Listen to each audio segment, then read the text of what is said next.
Hi, I'm Danielle. Welcome to my perfume journal.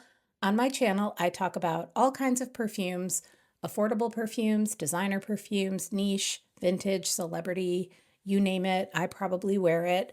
And I keep a journal of all things fragrant, a little outlet I started for myself in 2025 because I wanted to spend less time doom scrolling and more time engaged in creative endeavors that I really enjoy. And I've been collecting perfume for over 40 years now, usually on a very strict budget. And so today I'm going to talk about one of the ways that helps me really enjoy this hobby or interest on a budget. So I'm making the case for small bottles. So when it comes to fragrances, and maybe you feel the same way I do, I could name 10 to 20 perfumes that I would want to repurchase and have in my collection forever and ever. And the rest of my collection tends to be perfumes that I enjoy for the time that I have them, and then I'm ready to move on. And so when it comes to a 100 ml bottle, that is just way too much perfume to finish when you are someone who is a collector, someone who likes to rotate through different perfumes every day or every evening, someone who is maybe a light sprayer, and someone who doesn't really wear a singular signature scent. So, this is where the number 30 comes in. To me, a 30 ml bottle of perfume is the perfect size. A 30 ml bottle of perfume will last me somewhere between 2 months and a year, depending on how obsessed I am with the scent at that moment. And a 30 ml bottle is an amount that I can really get to know the perfume and actually finish the bottle before I decide if I need or want to buy more. And if I do want more, great.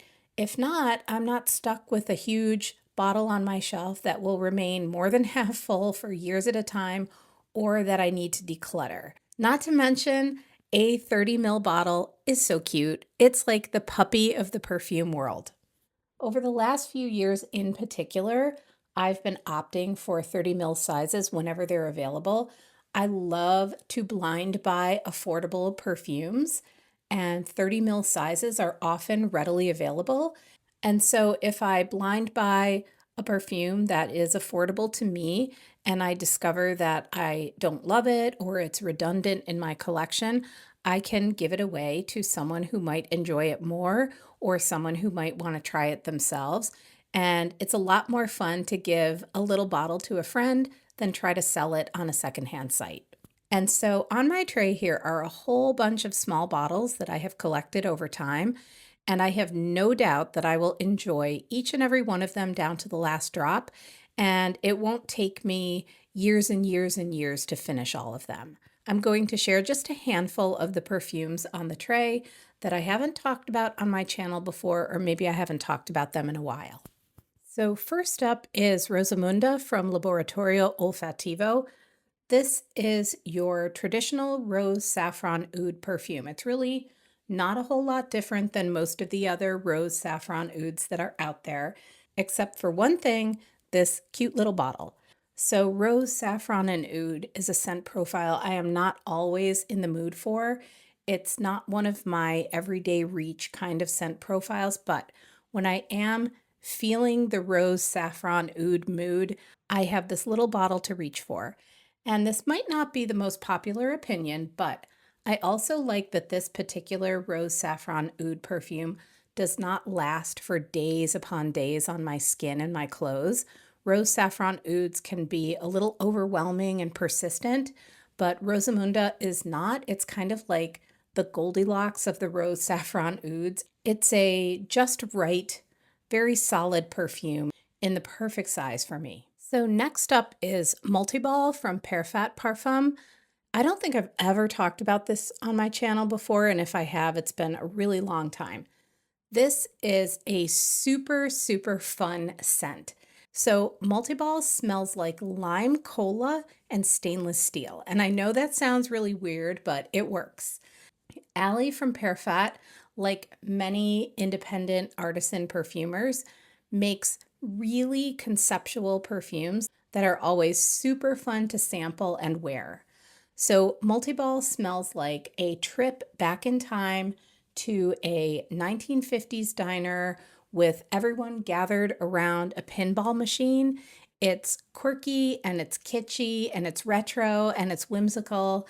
And I like to have perfumes like that in smaller sizes. They may not be perfumes that I reach for every single day, but when I'm in the mood to wear something fun and whimsical, a perfume like Multiball really hits the spot. So this is the unfortunately discontinued Nirvana Amethyst from Elizabeth and James. This is the perfume line that was created by the Olsen twins, Mary Kate and Ashley. And this is a line of perfumes that is much lamented by perfume enthusiasts, as it was actually a really good quality line of celebrity fragrances. And they came in these beautiful, beautiful bottles. I love the look of these bottles, in particular in the 30 ml size. So all of the perfumes in this Nirvana line were pretty simple in terms of their note structures. I think each one only had like 3 notes. And this one, Nirvana Amethyst, is tobacco, honeysuckle, and cedar. And it smells exactly like it sounds. It's warm and woodsy, a little bit hay-like, with that sweet honeysuckle floral in the background. And I'm not a huge tobacco perfume lover, but this is one of those exceptions to the rule. And because I am not hugely into tobacco, 30 ml of this is just the perfect amount of this perfume for me. So similar to Rosamunda, when I'm thinking about a particular note or a scent profile that I don't always gravitate toward, but sometimes I'm in the mood for, a 30 ml bottle is the perfect size. So next is Pomelo Paradis from Atelier Cologne. So even though this perfume is named for the pomelo, which sort of to me smells more like a grapefruit, this is actually a very orangey perfume.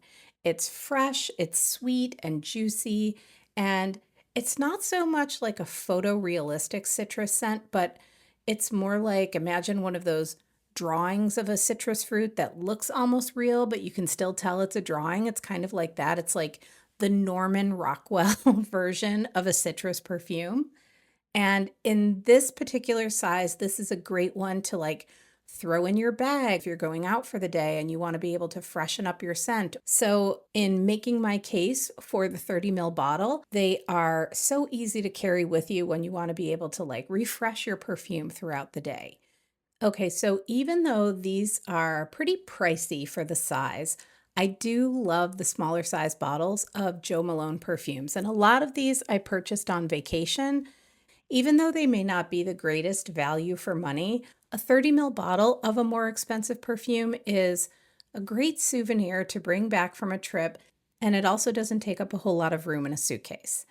And I know a lot of people say that the Jo Malone colognes don't last very long, but for me personally, I find that they last a good long time on me. I will get at least 4 to 6 hours out of a Jo Malone cologne, so I have no problem with buying these scents in the smaller sizes. And I went through a real Jo Malone kick in the 2010s. I was not buying a ton of perfume at that time, but every once in a while I would pick up a small bottle of a Jo Malone. I don't wear all of them very often anymore. A lot of them actually are giving me a headache for some reason now, with the exception of a few, namely this one. This is Mimosa and Cardamom. It's a fluffy, pillowy mimosa dusted with cardamom powder. It's warm and enveloping. It's great for bedtime. It's a very snug kind of a scent. It's a lovely, lovely spiced floral. And 30 ml of this perfume is plenty.